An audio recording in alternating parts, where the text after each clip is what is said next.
Bom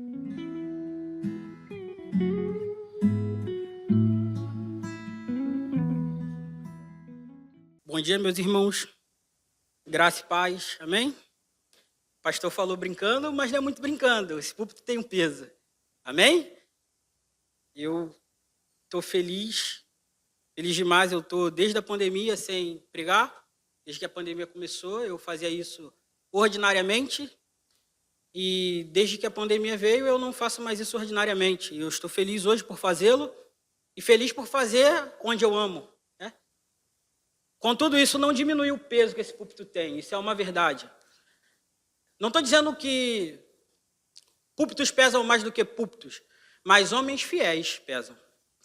E a minha vontade hoje é fazer a vontade do meu Pai, honrando os filhos que Ele deu a essa casa, amém? Antes de tudo, feche seus olhos e vamos orar por um breve momento.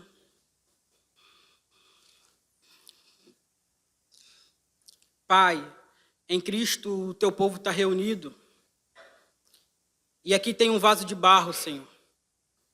Lutando contra pecados, sofrimentos, dores e aflições desse mundo que o Senhor nos alertou que viria. Contudo, Senhor, como Daniel um dia orou, Senhor, não por causa da nossa justiça, mas por causa da tua misericórdia. Fala com o teu povo hoje, apesar de mim. Encha-nos com o teu espírito. Dá-nos hoje o nosso pão diário. Fala conosco, Senhor, através da tua palavra. Que eu seja fiel ao texto e ao texto somente. É isso que eu peço em nome de Cristo. Amém. Abra sua Bíblia em Colossenses, capítulo 1.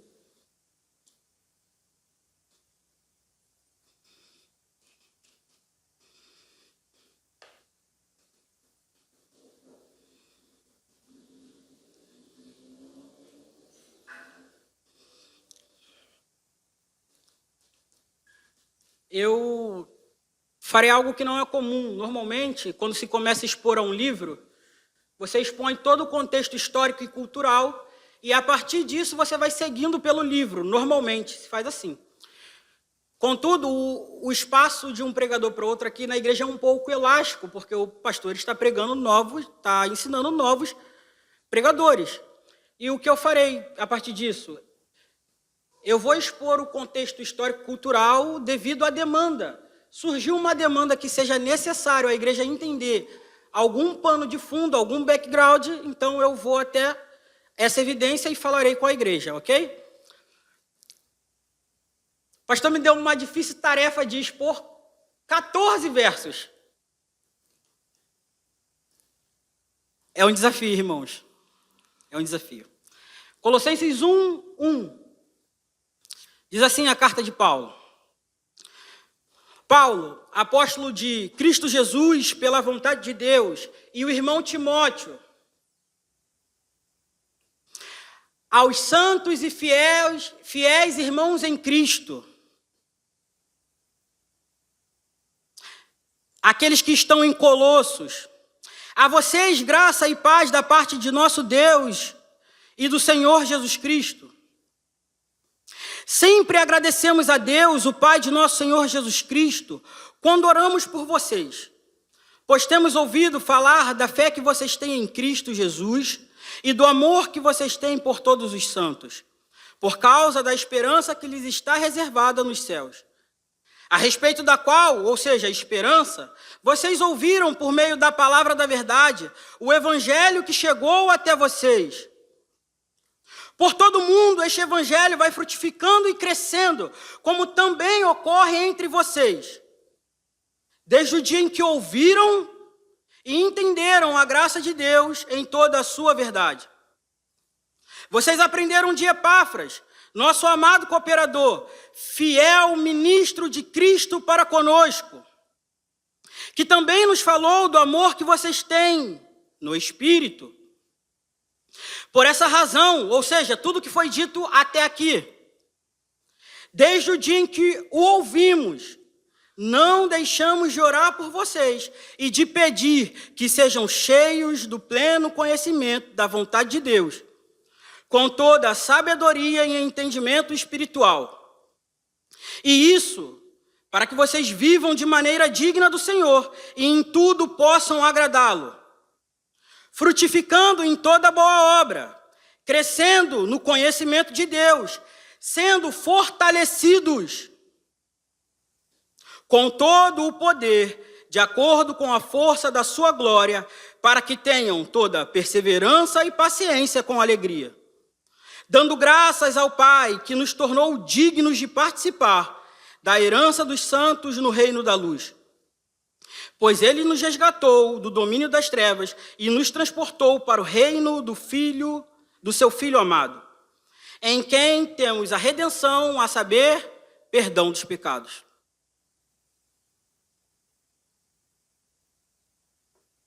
Eu já estou quase sem voz, porque, como diz o Paulo, eu ainda não aprendi a diferenciar aula de pregação. Então, os adolescentes estão aqui, né? Eles sabem que toda vez que eu dou aula, eu dou como se estivesse pregando. Não poupo palavra e nem voz. Irmãos, talvez um dos maiores personagens e homens da nossa admiração e fé seja Martinho Lutero. E Martinho Lutero dizia o seguinte: Gálatas é a minha Catarina. Catarina era o nome da sua esposa. Ele dizia: casei-me com Gálatas.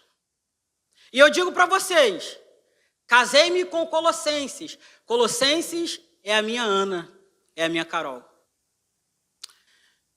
Colossos era uma pequena cidade no interior da Frígia. Deixa eu te explicar isso melhor. Éfeso, a cidade tão famosa, que todos nós já ouvimos o pastor expondo aqui no livro de Apocalipse, ficava a mais ou menos 200 quilômetros de Colossos.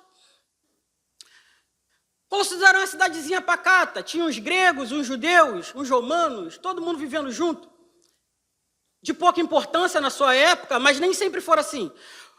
5 séculos antes de Cristo, em Colossos era vendido um tecido que levava o seu nome, cujo qual fez Colossos ser uma potência econômica antes de Cristo. Contudo, um tempo depois, houve um terremoto e a estrada que passava por Colossos foi desviada. E agora nós temos, quando Paulo escreve essa carta, uma cidade que já foi rica, com povo, com gente de tudo que é lugar, e pobre. Mas nós vemos a carta de Colossos sendo enviada para lá. A mais alta cristologia do Novo Testamento.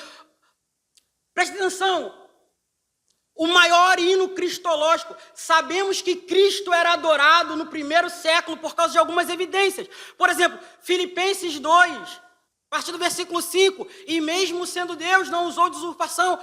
Aquilo provavelmente era um hino de adoração a Jesus Cristo de Nazaré no primeiro século. Colossenses capítulo 1, versículo 15 ao 20. Ele é a imagem do Deus invisível. Tem até uma música que nós cantamos na igreja sobre isso. Um hino cantado na igreja primitiva. E aqui, cá entre nós, é lindo cantar os salmos.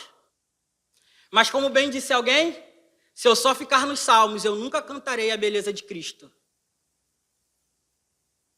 Nós, como igreja, precisamos cantar a beleza de Cristo.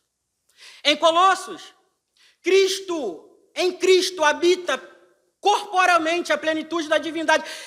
Cristo é a imagem do Deus invisível. Através de Cristo, todos nós podemos alcançar a perfeição.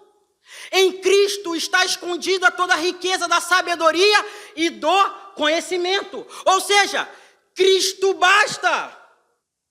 Não como meia dúzia de pregadores têm falado por aí. Cristo basta e eu posso viver de qualquer jeito. Não é isso que eu aprendo em Colossos. A carta aos Colossenses nos ensina que Cristo basta para todo homem que crê. Mas todo homem, após ter crido, andará no novo caminho. E é sobre isso que eu quero falar. Paulo passa rapidamente nos 3 primeiros versos numa saudação simples. Eu, Paulo, apóstolo de Cristo Jesus, a vocês que vivem em Colossos, ou seja, eles não são Gasparzinhos, eles estão localizados numa geografia específica, mas Paulo vai dizer, a vocês que vivem nessa cidadezinha, que são santos e fiéis irmãos em Cristo,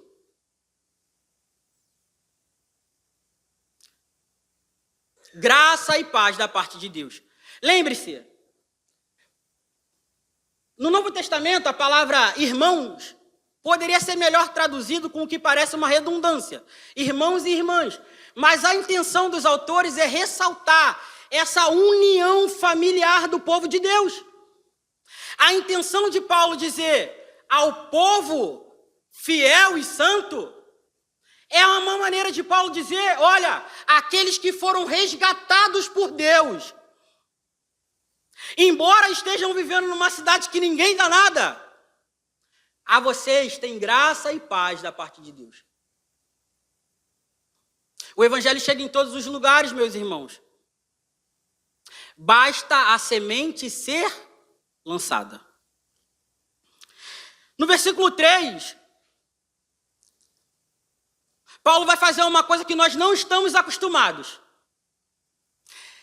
Diz o texto, sempre agradecemos. Lembro-me bem do salmista que diz que as palavras da minha boca e o meditar do meu coração sejam agradáveis a ti. Quantos de nós temos palavras de louvor diariamente ao Senhor? Palavras de ações de graça.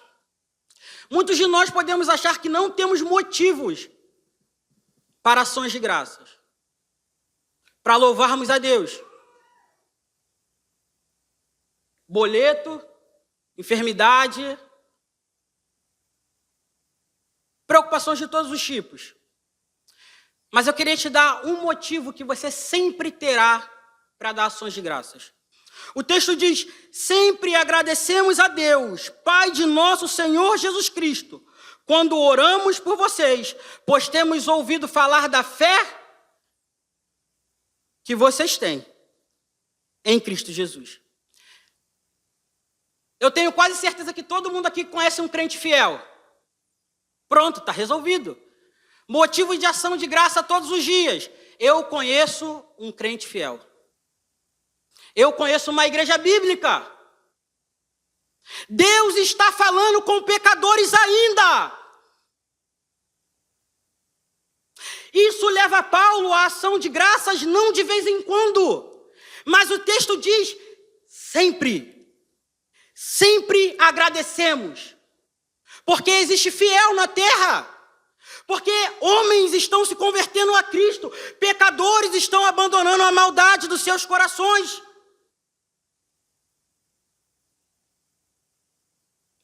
Irmãos, eu estou convencido, não nos falta motivos de ação de graças, não nos falta tema de oração. O que nos falta é vigiar e orar.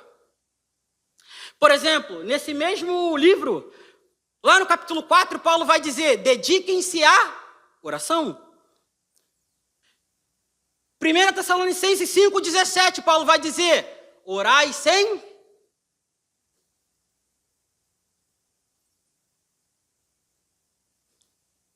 Lucas 18, Jesus vai contar uma parábola sobre o dever de orar.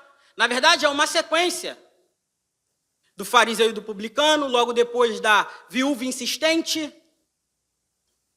Eu não é, meus irmãos?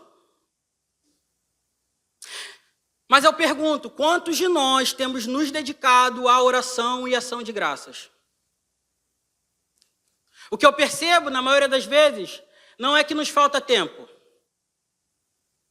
Não é que nos falta palavras, porque quando eu era pequeno, ainda na escola dominical, eu ouvi a história de uma mulher chamada Ana, 1 Samuel, capítulo 1, até o versículo 3. Até o capítulo 3 você encontra a história dela.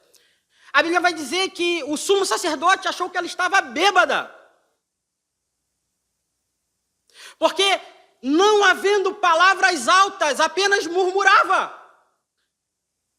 Meus irmãos, o caminho da oração é um caminho simples. Depende apenas de ter um coração rendido ao Rei da Glória. Não nos falta nada. É isso que Paulo está nos ensinando aqui. Sempre agradecemos a Deus. Existe fé na terra. O caminho da oração é um caminho de humildade. Precisa-se ter coração quebrado, humilhado e rendido. Por quê? De joelhos você reconhece que você não é capaz. Só de joelhos pode? Não, pode sentado também.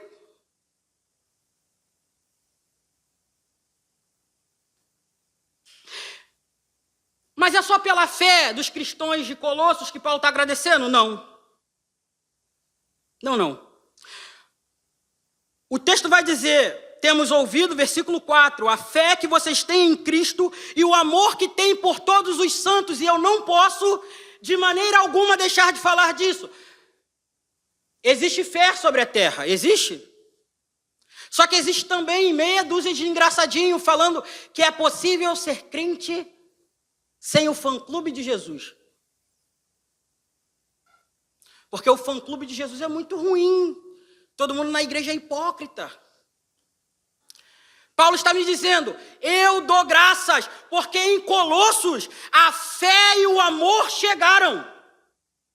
Quando a fé em Cristo chega, o amor por todos os santos caminha junto. É impossível crer completamente no Cristo ressurreto sem amar aqueles que Ele também derramou o seu sangue. Deixa eu esclarecer isso. Cristão,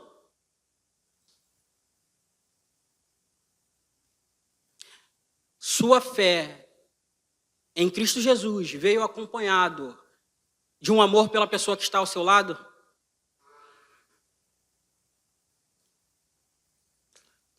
Fé em Cristo e amor por todos os? Paulo vai dar um motivo, ele vai falar, por causa da esperança que lhes está reservada. Lembro-me de Pedro, não é assim que Pedro diz no capítulo 1? Esperança reservada para vós outros. Ou Paulo a Timóteo, desde agora aguardo a minha coroa. Todos eles esperavam aquilo que ainda não viam, mas sabiam que Cristo havia preparado para todos eles. O que é isso, Mateus?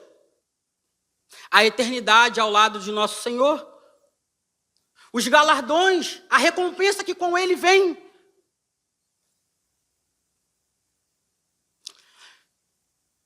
Só que deixa eu falar para vocês. Fé em Cristo Jesus, amor por todos os santos e esperança na vida que é eterna. Paulo vai nos ensinar. Versículo 5. Por causa da esperança que lhes está reservada nos céus, a respeito da qual vocês ouviram por meio da palavra da verdade. Mateus, eu não estou crendo em Cristo ainda, venha para a igreja, aqui nós pregamos. Eu não consigo amar os meus irmãos, venha ouvir o evangelho da verdade. Mateus, eu não acredito em vida que é eterna. Ouça mais pregações. Procure um irmão com a Bíblia aberta.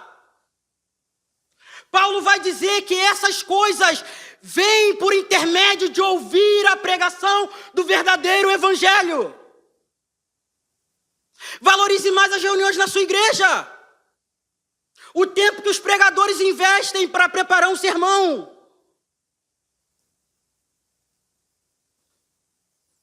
Ei, irmãos, eu não sei se é um avivamento lá nos Estados Unidos, em Asbury, mas eu te dou certeza, se a Bíblia estiver aberta aqui, é um avivamento aqui. Não corra para um avivamento, corra para a pregação do Evangelho.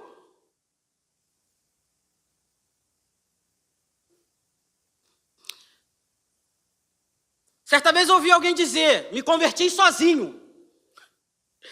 Eu disse, fantástico. Me converti sozinho, sem a Bíblia? Achei interessantíssimo. Paulo diz que fé, amor e esperança vêm pela pregação da verdade, o Evangelho. Paulo aos Efésios diz que eles foram salvos, ou seja, que eles foram selados depois que ouviram o Evangelho. Pedro vai dizer que fomos regenerados mediante a semente incorruptível, a palavra da verdade. Como que tem tanta gente se convertendo sem ouvir a Bíblia, eu não sei. Bíblia, meus irmãos, aberta o dia todo, o dia inteiro.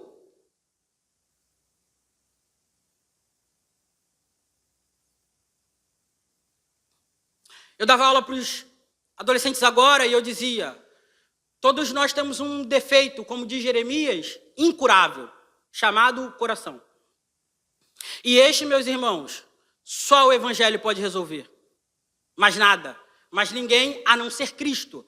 E eu me pergunto, se Cristo não for pregado diariamente para o seu coração, como você vencerá as suas tentações?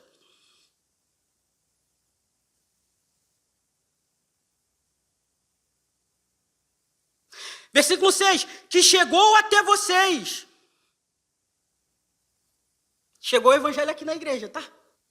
Não por mim, não por outros, mas chegou. E continua sendo pregado diariamente. Esteja aqui. Não falte às reuniões de ensino. Acorde mais cedo no domingo. Tome um café. Pule da cama. Venha para a casa do Senhor, vencer suas lutas. Adorá-lo. Por todo mundo, versículo 6, esse evangelho vai frutificando e crescendo, como também ocorre entre vocês. De novo, desde o dia que ouviram e entenderam a graça de Deus em toda a sua verdade. Deixa eu fazer um entre aspas, brevemente. Ouviram e entenderam a graça de Deus em toda a sua verdade. Me lembro bem de Mateus 13, da parábola do semeador, que ouvindo alguém a palavra do reino e não entendendo, vem o maligno e rouba a semente que foi plantada.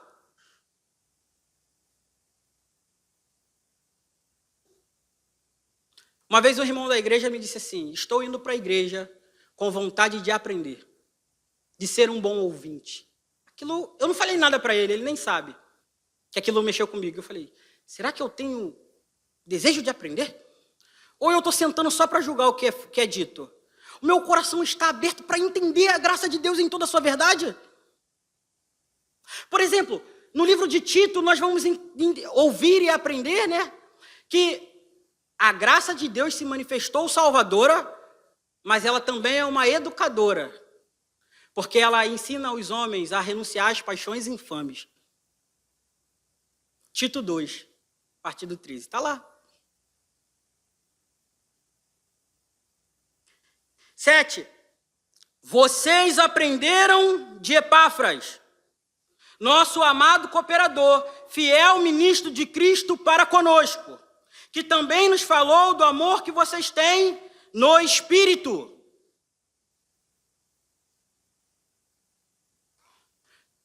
Paulo diz que Epáfras era fiel ministro. E o que isso quer dizer, ser um fiel ministro? Pregar e todos chorarem? Uma campanha seguida da outra? Mexer com a sua emoção? O que quer dizer ser um bom ministro de Cristo? Falar aquilo que você está disposto a ouvir? Deixar de dizimar e ofertar quando não ouve uma palavra que é do seu agrado?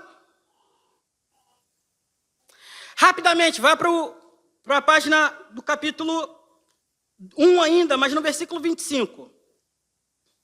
O próprio Paulo dá um parâmetro do que é ser fiel ministro.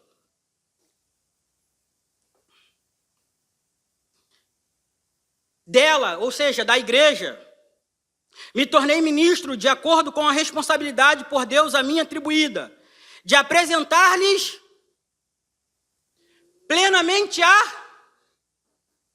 Por que Paulo está chamando Epáfras de fiel ministro?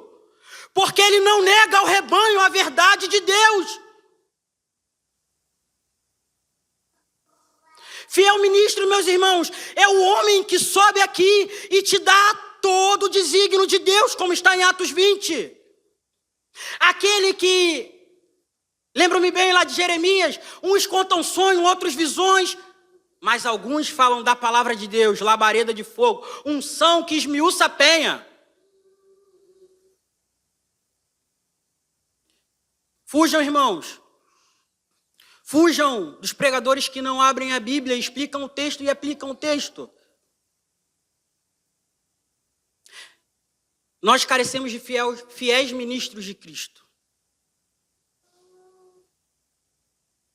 Voltando para o versículo 9. E vou me andar rápido, já não tenho mais tempo. Por esta razão, desde o dia em que o ouvimos, não deixamos de orar por vocês. Percebe quantas vezes tem orar, dar graças? De orar por vocês e de pedir que sejam cheios do pleno conhecimento da vontade de Deus, com toda sabedoria e entendimento espiritual. Essa frase, oro para que sejam para que sejam cheios do pleno conhecimento da vontade de Deus, na próxima NVI ela será modificada. Esse verbo, ser pleno ali, só tem um sujeito. O que isso quer dizer? Deus é quem enche do pleno conhecimento. O próprio Deus é agente do passivo. Ou seja, Deus encherá vocês do pleno conhecimento da vontade dele. Paulo vai direto a Deus e fala: meus irmãos, o evangelho chegou, tem fé, tem amor, vamos parar. Não. Meus irmãos, a fé está fervorosa. Meus irmãos, há amor por todo mundo. Meus irmãos, a esperança da vida eterna. Vamos parar aqui? Vamos deixar os lobos entrarem? Negativo. Paulo vai dizer: eu continuo orando para que o próprio Deus vos encha do pleno conhecimento da vontade dele. Você percebe que essa caminhada até o reino eterno de Cristo e o encontro com ele, os ministros não podem parar? Ah, mas tem 5 pregadores, vamos orar para que tenha 500 na cidade. Homens fiéis, leais à Bíblia e ao seu povo, que amam o Cordeiro. Mas bem aprendi que todo conhecimento vem com uma responsabilidade. A partir do versículo 10, Paulo vai dar 4 características do que você deve fazer quando Deus transborda você com o pleno conhecimento da vontade dele. Deixa eu fazer uma nota. Muitos acham que pleno conhecimento da vontade de Deus é saber tomar decisão. Quando eu tenho que ir no mercadinho, que cor de roupa eu devo usar, qual cabelo eu devo cortar, esse tipo de coisa. O que Paulo está dizendo aqui não são essas decisões que você vai tomar na vida, não. Pleno conhecimento da vontade de Deus aqui é o próprio Cristo Jesus do capítulo 2, que em Cristo Jesus habita toda a riqueza de sabedoria e conhecimento. Depois leia Provérbios capítulo 2. Você vai ver que é o próprio Deus quem dá sabedoria para que você ande no caminho dele. Lá em Provérbios capítulo 2, você vai ver que o homem que anda na sabedoria, ele foge da mulher imoral, ele foge do homem assassino e ele vive num caminho reto. No Salmo de número 1, ou no Salmo 1, você vai ver que o homem que ama a lei de Deus, ele é como a árvore frutífera plantada à beira do ribeiro, produz fruto ao tempo certo. O que Paulo vai dizer a partir daqui, no versículo 10, é o seguinte: eu desejo que vocês transbordem do pleno conhecimento de Cristo. Eu desejo que Cristo venha com toda a plenitude sobre vocês. Eu desejo que vocês tenham sabedoria e entendimento. E aí ele vai cortar o nosso barato. Aqui, uma nota de rodapé para os meus amigos que gostam de teologia. Os próximos versículos falam mais com a gente do que com as outras pessoas. Paulo vai dizer, versículo 10, para que vocês vivam ou andem de modo digno do Senhor. Primeiro ponto, conhecer a Cristo imediatamente traz sobre o seu povo uma responsabilidade de assumir a sua identidade. Ou seja, eu preciso andar de modo digno de Cristo e agradá-lo em tudo que eu faço. Já não tenho mais vida, já não vivo eu mais. Pronto.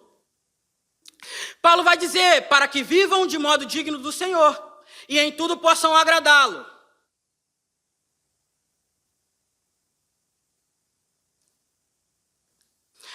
Paulo vai dizer uma frase que a hipergraça odeia. Frutificando em toda boa obra. Meus irmãos, não permita que Satanás e essa mentira roube de vocês o seu fruto de excelência, Cristo. Frutifique a Cristo. Não ouça essa baboseira de que sou salvo pela graça e agora de qualquer jeito eu vou indo e Cristo vai aceitando. Não, não. Paulo diz, ei, transbordem. Deus, encha eles de quem Cristo é. Dê a eles, Senhor, para que eles andem de modo digno do Senhor, para que eles frutifiquem em boas obras. Meus irmãos, vamos desejar boas obras. Vamos desejar boas obras e um coração humilde. É uma bênção frutificar para Cristo. Mas Paulo não para por aí. Crescendo no conhecimento de Deus. Antes ele falou, para que Deus vos transborde do conhecimento de Cristo, ou seja, da vontade dele. A vontade de Deus para a igreja é Cristo Jesus. Mas agora o que Paulo está falando aqui não é um espiral, não é tipo assim, olha, ele transbordou vocês do conhecimento de Cristo Jesus e agora vocês estão dando fruto e agora vocês conhecem mais, não.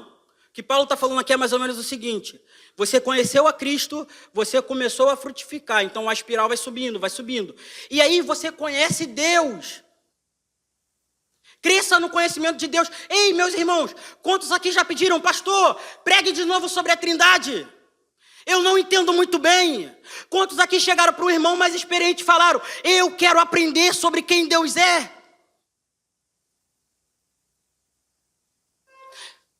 Aprender sobre quem Deus é mudará a forma como que a gente vive.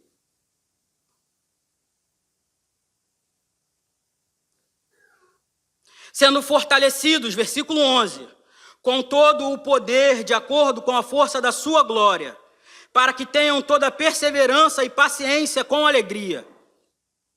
O que Paulo está querendo dizer aqui é mais ou menos o seguinte, abra sua Bíblia, leia o Deus do Êxodo, que abre o mar vermelho pelo seu povo, que destrói uma nação inteira por causa dos seus amados. Leia o Deus de Elias, que alimenta o profeta com pão por aves. Leia o Deus de Eliseu, o do profeta Samuel, e lembre-se que ele é poderoso para te fortalecer segundo a glória dele. Tem poder de Deus para a gente, irmãos, para vencermos nossas batalhas. Tem poder de Deus para sermos plenos. Em Cristo Jesus habita tudo que é proveitoso para que sejamos perfeitos e íntegros para uma nova vida. E Paulo vai dar duas expressões para que olhe para versículo 11. Para que tenham toda perseverança e paciência. Perseverança, alguns estudiosos vão dizer que é o seguinte, lembra que em Colossos tinha amor, fé e esperança? Quando o amor, a fé e a esperança enchem o seu coração, automaticamente você tem esperança e paciência. Perdão, perseverança e paciência. Perseverança é aquilo que Deus lhe dá para suportar os momentos difíceis. Paciência é aquilo que Deus te dá para suportar pessoas difíceis. Em Cristo habita tudo que é suficiente para a vida e piedade, meus irmãos. Com alegria, dando graças ao Pai, que nos tornou dignos de participar da herança dos santos no reino da luz. Novamente, com alegria dando graças. Vocês percebem como Paulo é insistente? Deem graças, orem, dei graças, orem, dei graças, orem.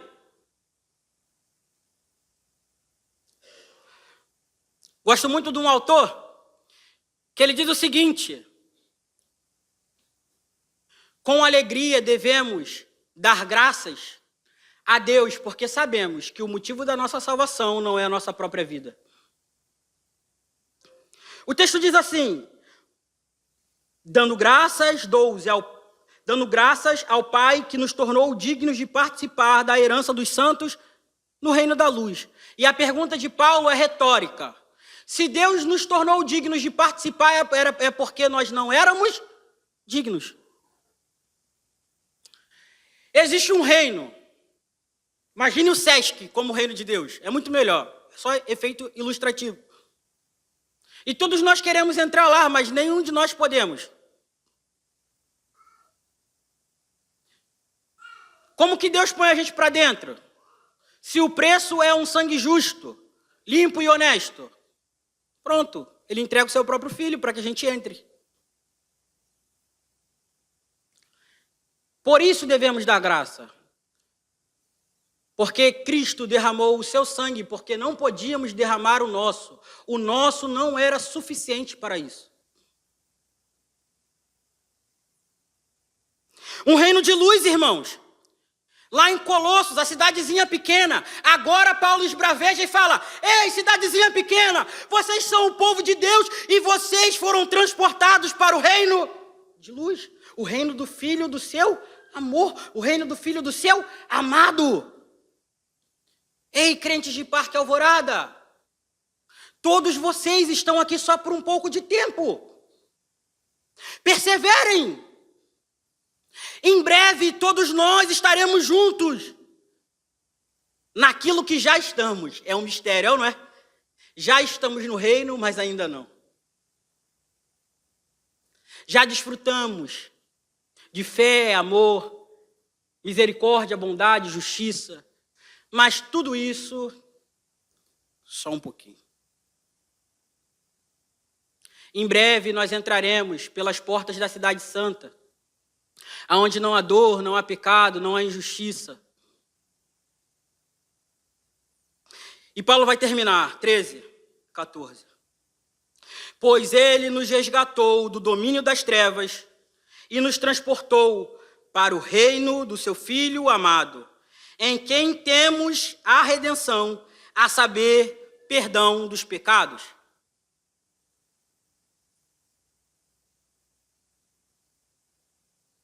E aqui eu termino. É impossível que você olhe para esse texto, para os versos 12, 13 e 14. Lendo esse texto, olhe Cristo Jesus pregado numa cruz, ensanguentado e nu, e não tenha motivo de ações de graça. Não é possível que nós continuemos a olhar para o nosso coração imundo e achar que está tudo bem. A soberba deve ser batida todos os dias, meus irmãos. E aqui está um bom caminho. Olhe para a morte de Cristo diariamente e fale: graças te dou, ó Pai, porque eu não poderia pagar para estar contigo outra vez, mas o seu Filho se entregou para que nós estivéssemos juntos pela eternidade. A carta aos Colossenses nos ensina que em todo momento devemos olhar para Cristo. Não podemos ver a Deus Pai, mas podemos ver a Cristo que é Deus Pai. No sentido de vermos Ele, não que Ele é a mesma pessoa. Não podíamos ver a Deus, Ele resolveu esse problema. Veja Cristo. E você ouve Cristo falando: está há tanto tempo comigo e ainda pede-me, mostra ao Pai? Está ouvindo um evangelho falso que te diz que você tem que ser aperfeiçoado por um conhecimento oculto, que a matéria é má, que você não pode tocar em nada, que você não pode fazer isso ou aquilo, que você deve ser mais santo aqui ou lá, que você deve dar um dinheiro aqui ou lá, ou você não precisa de mais uma campanha, nem mais uma sequer. Você não precisa de mais uma unção. Olhe para Cristo, meus irmãos. Cristo é suficiente para a sua salvação, para a sua luta, para a sua dor e para a sua alegria e ação de graças. Feche seus olhos, curve sua cabeça. Senhor Deus, que Cristo, só Cristo tenha sido anunciado e o perfeito caminho do Evangelho. Peço perdão, Senhor, se fui um impedimento aos meus irmãos de entender o texto, mas que cada vez mais o texto venha se clarear na mente dos meus irmãos e que todo fruto proveitoso e doce do Evangelho venha crescer e multiplicar diante de Parque Alvorada. Peço isso em nome de Cristo Jesus. Amém.